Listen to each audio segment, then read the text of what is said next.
الذی انزل فیہ القرآن، قرآن کیا کرتا ہے؟ ہدن، یہ ہدایت ہے، للناس، سب کے لیے، لیکن ملے گی کسے؟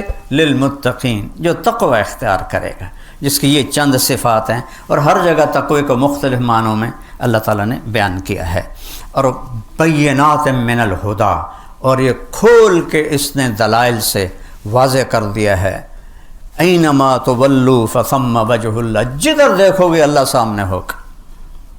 سنریہم آیاتنا فی الآفاق وفی انفسہم حتی یتبین لہم انہ الحق، اس کائنات میں، کائنات کے علاوہ تمہارے اپنے اندر، وچے بیڑے وچے جھیڑے وچے ونج مہانے ہو، سلطان باہو صاحب کا آدھا شعر پڑھا ہے میں نے، کہ کائنات میں اور تمہارے اندر وہ کچھ دکھاؤں گا کہ پکار اٹھو گے اللہ ہے، اللہ حق ہے، اللہ حق ہے۔ تو روزے سے تقوی آتا ہے اور تقوی سے قرآن ملتا ہے۔ اور ایک اور چیز عجیب اچانک دماغ میں آ گئی، اللہ کہتا ہے یا بنی آدم، یہاں خطاب سارے انسانوں کو ہے، جسے وہاں ہدی للناس تھا، قد انزلنا علیکم لباسا یواری سواتکم وریشا ولباس التقوی ذالک خیر۔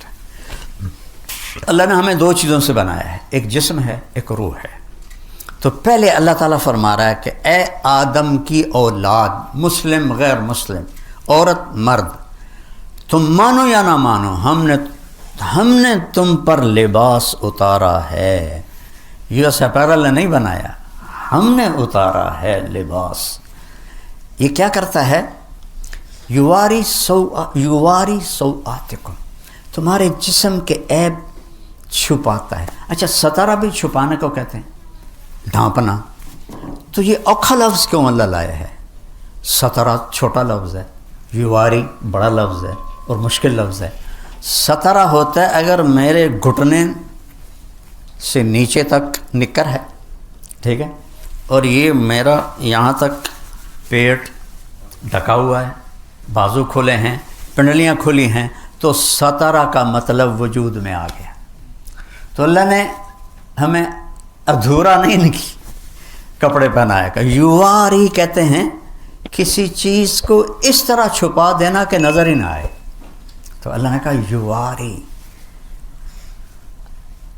ہم نے تم پر لباس کو اتارا جو تمہیں چھپا دیتا ہے تمہارے سارے عیبوں کے ساتھ۔ ننگے ہونے میں کوئی حسن نہیں، اللہ کی قسم۔ مغرب کی عورت ننگی ہوئی بے قیمت ہو گئی، ٹیشو پیپر ہو گئی۔ تو اللہ نے کہا سبحان اللہ، غور کرنا ذرا، ایک تو یہ تمہیں بالکل چھپاتا ہے، آگے کہا وریشا، اور تمہیں زینت دیتا ہے۔ لیکن لفظ کیا ہے؟ ریشا۔ ریشا زینت کو نہیں کہتے، ریشا پر کو کہتے ہیں، پرندے کے پر کو۔ پرندے کا سارا حسن اس کے پر کے ساتھ۔ مور کے پر کاٹ دو پیچھو کی رہ گیا، ککڑ ہی رہ گیا۔ سارا حسن پروں میں، عقاب کی پرواز کا مزہ لینا تو اس کے پروں کا پھیلاؤ دیکھو، تو سارا حسن پر میں ہے۔ تو اللہ نے یہاں زینت نہیں فرمایا، اعلیٰ درجے کی زینت، ایسا لباس تمہیں دیا ہے جو تمہیں اعلیٰ درجے کا خوبصورت بناتا ہے۔ یہاں تو جسم آ گیا، اب آگے آ گئی روح۔ روح کو کیا پہنانا ہے؟ اس کو بھی تو پہنانا ہے۔ جسم ننگا ہو تو کہیں جا سکتے ہیں؟ یورپ کی بے حیا معاشرت ہے، وہاں پورے بیچ ہیں، وہاں صرف ننگے مرد عورت جا سکتے ہیں، کپڑے والے جا ہی نہیں سکتے۔ جب آدمی قرآن سے، اسلام سے ہٹتا ہے تو جانور بن جاتا ہے۔ تو اللہ نے کہا میں نے تمہیں ایک جسم کو لباس دیا ہے، اس سے تو تم ایک دوسرے کو اچھے نظر آ رہے ہو، لیکن روح کو لباس تو یہ کرتے، یہ ویسٹ کوٹیں، یہ پگڑیاں، یہ تو روح کو نہیں پہنچتی، یہ ویسٹ کوٹ، یہ بوٹ، یہ جراب۔ تو اللہ نے کہا تمہاری روح کے لیے لباس بنایا ہے، چونکہ ننگی روح بھی اللہ پسند نہیں کرے گا۔ جیسے اگر تم ننگے ہو تو کہیں جا سکتے ہو، تمہیں اگلے چھوٹے مار کے اندر بھگائیں گے. تو میرا اللہ کہہ رہا ہے تو میں تو تیرے جسم کو نہیں دیکھتا ہوں، مٹی ہے، میں تو تیری روح کو دیکھتا ہوں کہ وہ میرا امر ہے. اس کا علم دیا ہی نہیں. قل الروح من امر ربی، میرے محبوب کہہ دو بس میرا امر ہے. تو اس سے بھی تو لباس پہناؤ نا تاکہ تم مجھے خوبصورت نظر آؤ. تو وہ کیا ہے؟ وَلِبَاسُ التَّقْوَىٰ. اور پھر وہی لے جاتا ہے ذَلِكَ خَيْرٌ. اور جو روح کا لباس ہے وہ تقویٰ ہے. اس کا ننگا پن کیا ہے؟ سب سے بڑا ننگا پن کفر ہے. روح کا پہلا لباس ہے ایمان، پھر عبادات، پھر اللہ کا پیار، اللہ کے نبی سے پیار، اللہ کے نبی کی سنتیں. یہ روح کا لباس ہے. اور کفر، شرک، جھوٹ، حسد، بغض، زنا، شراب یہ ننگا پن ہے. تو ایک اللہ کہتا ہے وَلِبَاسُ التَّقْوَىٰ. اور وہ جو تقوی کا لباس ہے نا ذَلِكَ خَيْرٌ. دو لفظ ہیں اشارہ کرنے کے لیے، ھذا اور ذالکا. ھذا ہوتا ہے قریب کے لیے اور ذالکا ہوتا ہے دور کے لیے. میں کہوں گا ذالک صہیب، ھذا نہیں کہہ سکتا. میں کہوں گا ھذا ورد، یہ پھول ہے کیونکہ قریب ہے. تو جب اس کا الٹ کر دیا جائے عربی میں، قریب کی چیز کو دور کے اشارے سے ذکر کیا جائے تو اس کی عظمت بتانے کے لیے ہوتا. جیسے پہلی سطر ذالک الکتاب لا ریب فیہ. قرآن تو اے میرے کولے دے وچ پہ ہویا ہے. تو اللہ کہہ رہا ہے وہ کتاب، بڑی دور دکھاتا ہے، وہ کتاب لا شک، کوئی شک نہیں.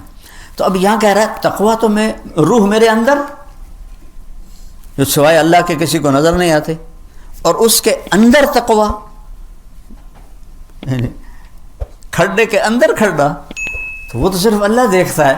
تو اتنی قریب چیز کو اللہ کہتا ہے ذالک خیر، وہ تقویٰ بہت اعلیٰ چیز ہے، وہ تقویٰ بہت اعلیٰ چیز ہے جو تمہاری اندر کا لباس تقویٰ ہے. اور باہر کا لباس یہ اللہ نے بنایا ہے. ایک صحابی آئے، مالدار تھے، کپڑے میلے تھے، اچھے بھی نہیں تھے. آپ نے کہا غریب ہو گئے ہو؟ اب انہوں نے کہا جی نہیں. کہا تو یہ لباس کیسا پہنا ہوا ہے؟ چل واپس جا کے لباس تبدیل کر کے آ. اللہ اپنے بندے پر اپنی نعمت کا اثر دیکھنا چاہتا ہے. حضرت امام حسن علیہ السلام بہت اعلیٰ کپڑا پہنتے تھے، بہت قیمتی. تو ایک آدمی نے اعتراض کیا کہ اللہ کے نبی نے تو زہد سکھایا، تم اتنا عالی لباس کیوں پہنتے ہو؟ کہا میں اس لیے پہنتا ہوں کہ غریب کو مانگنے میں ہچکچاہٹ نہ ہو، اسے پتہ ہو کہ یہ پیسے والا ہے تو اس کو مانگنے میں آسانی ہو، اس لیے میں یہ پہنتا. سبحان اللہ. تو اب میں ایسے قرآن سارا ایسے جڑا ہوا ہے. آپ جب پڑھتے ہیں تو لگتا ہے کہ یہ اس نے ان سے نہیں مل رہا، یہ اس سے نہیں مل رہا، لیکن اللہ کی قسم یہ ہوتے ہیں نا زنجیر کی کڑیاں، اس طرح سارا قرآن اس طرح جڑا ہوا ہے، اس طرح ایسے جڑا ہوا ہے. تو انا انزلناہ فی لیلۃ القدر شہر رمضان الذی انزل فیہ القرآن. یہ سورہ بقرہ، وہ 30واں پارہ سورہ قدر ٹھیک.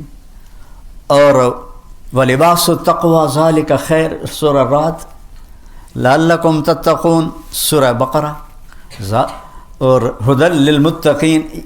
یہ کہاں سے میں نے انزلہ اور تقویٰ کو جوڑ کے آپ کو ایسے زنجیروں میں پرو کے دکھایا ہے. تو قرآن غذا ہے جس سے تقویٰ پیدا ہوتا ہے، اور تقوی سے دین پہ چلنا آسان ہوتا ہے. آپ کی جو آپ میں سرجن ہیں ان کی پریکٹس اور ہے، جو فزیشین ہیں ان کی پریکٹس اور ہے، جو گائنیکالوجسٹ ہیں ان کی پریکٹس اور ہے، لیکن وہ کرتے کرتے کرتے کرتے سیکھ جاتے ہیں. ایک دم تو ماں کے پیٹ سے کوئی نہیں آتا ہے. تو جو صفات ایمان ہیں یہ سیکھتے سیکھتے سیکھتے آدمی سیکھتا ہے. صرف ماں باپ مسلمان ہوں اتنے سے بچہ دین پہ نہیں آتا. جب تک اسے پورا اس کی طرف متوجہ نہ کیا جائے، سکھایا نہ جائے، تو میرے بھائی بہنوں، یہ رمضان کا مہینہ اصل تو قرآن کا مہینہ ہے، اور قرآن سے دل لگاؤ۔ اچھا، ایک رواج میں 10 ختم کر لے رمضان شریف مطلب میں 6 کیتے ہیں، مطلب میں 5 کیتے ہیں، وہ اللہ یہ نہیں چاہتا، اللہ کی قسم۔ آپ کو اجر مل جائے گا، کوئی بات نہیں، لیکن اللہ یہ نہیں چاہتا کہ تسی مشین چلا دو گڑ گڑ گڑ گڑ گڑ گڑ گڑ گڑ۔ واللہ اللہ کی یہ پسند نہیں کہ تم 10 ختم کر دو رمضان میں اور 4 سپارے روزانہ پڑھو۔ اللہ کہتا ہے افلا یتدبرون القرآن، تم قرآن میں غور کیوں نہیں کرتے؟ افلا یتفکرون، تم اس میں تدبر تفکر کیوں نہیں کرتے ہو؟ میں نے تو اس لیے اتارا ہے، یہ نہیں ہوا تلاوت شروع کر دو۔ تلاوت مطلوب ہے، ایسی نہیں ہے کہ جیسے آج کل لوگ ہمارے لوگ کر رہے ہوتے ہیں۔ ایک آیت پڑھو، حضرت عبداللہ بن عمر فرماتے ہیں ہم 10 آیتیں سیکھتے تھے اللہ کے نبی سے، اور جب تک اس پہ عمل نہیں ہوتا تھا آگے نہیں چلتے تھے۔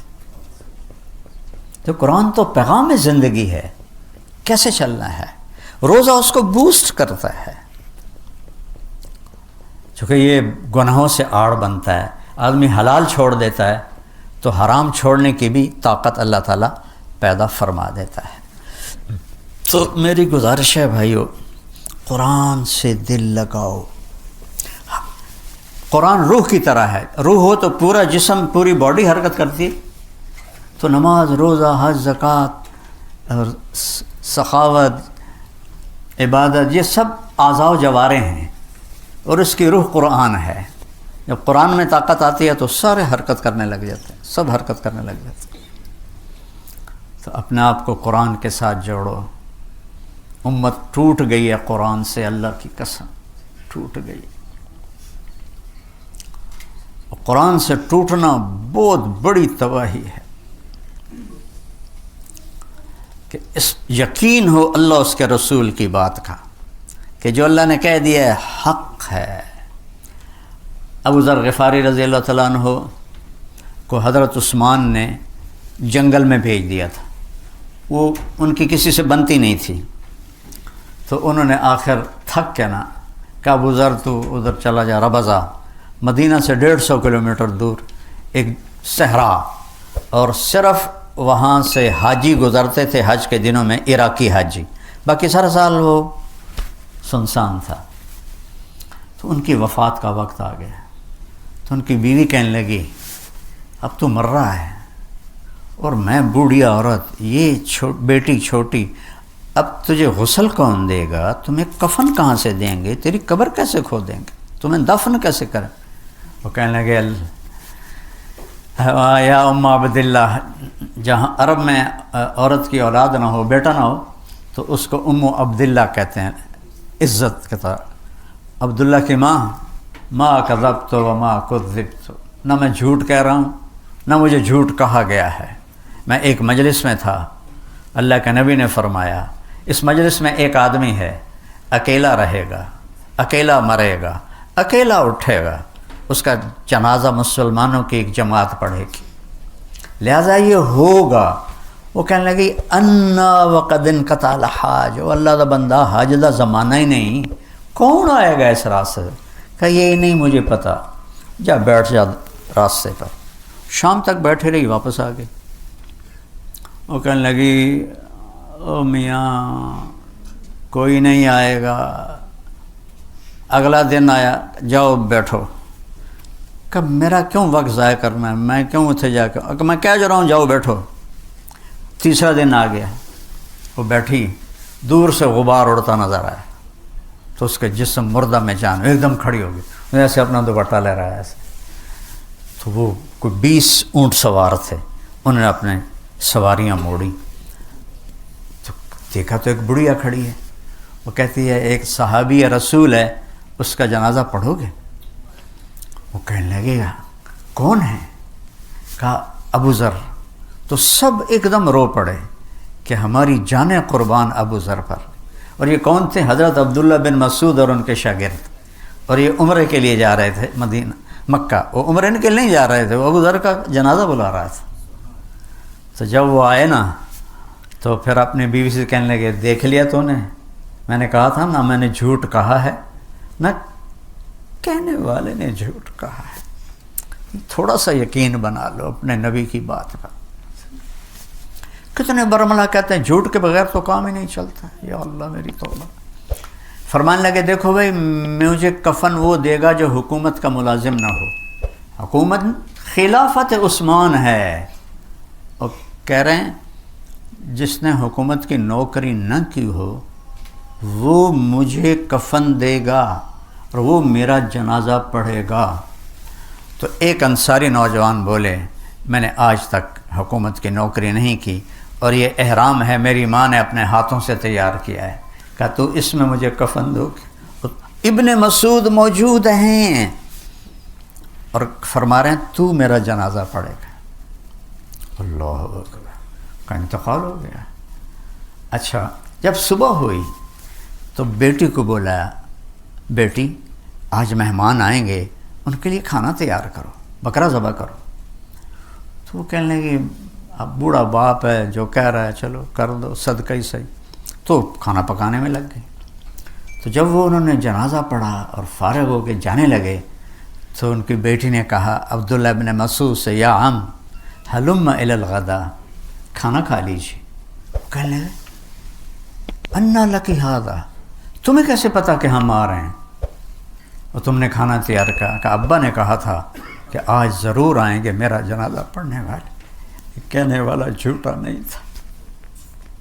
تو عبداللہ بن مسعود اور سارے زار و قطار رونے لگے. اور ابن مسعود نے بڑی عجب بات کی کہ واہ ابو ذر تو نے مر کے بھی سخاوت نہ چھوڑی، تو نے مر کے بھی سخاوت نہ چھوڑی. بھائیو قرآن سے دل لگا لو اور اس کے محبوب کی زندگی سے دل لگا لو. کچھ ٹائم دو. ختم کرنے اللہ کی چاہت نہیں ہے، غور کرنا اللہ کی چاہت. تہجد کا وقت اس کے لیے سب سے اعلیٰ ہے. ایک صفحہ پڑھ لو، ایک سطر پڑھ لو کہ یا اللہ تو مجھ سے کیا کہہ رہا ہے. خاص طور پر آسان کرتا ہوں، یا ایھا الذین آمنوا صرف مجھ سے بات ہو رہی. قرآن میں 89 دفعہ ہے یا ایھا الذین آمنوا. بس پہلے وہ ختم کر لو کہ اللہ تو میرے کو کی منگے ہے. جب اللہ کہہ رہا ہے اے ایمان والو، یا ایھا الناس بھی بتا دیا، یا بنی آدم بھی بتا دیا، یا ایھا الکافرون بھی بتا رہا ہوں، یا ایھا الذین ہادوا یہودیوں کے بارے میں، یا اہل الکتاب عیسائیوں کے بارے میں. لیکن جب کہتا ہے نا یا ایھا الذین آمنوا، تو 1.25 ارب مسلمان جو اس وقت ہیں اللہ ان کا کندھا پکڑ کے کہہ رہا ہے تیرے نال گل کر رہے ہیں. تم خود سوچو ایک بڑا آدمی آپ کو کہے آپ سے بات کرنی، تم ادھر منہ کر کے کھڑے ہو جاؤ، کوئی تمہاری عزت رہ جائے گی. اور اگر اس کا موڈ خراب ہو گیا تو تمہیں کتنا نقصان پہنچا سکتا.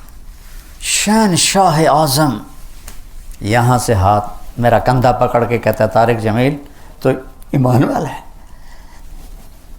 میں تجھ سے بات کرنا چاہتا ہوں. ایمان والا ہے نا زینب، تو ایمان والی ہے نا، میں تجھ سے بات کرنا چاہتا ہوں. یہ تصویر ہے یا ایھا الذین آمنوا. تو بھائیو اللہ مجھے بھی توفیق دے، آپ کو بھی توفیق دے.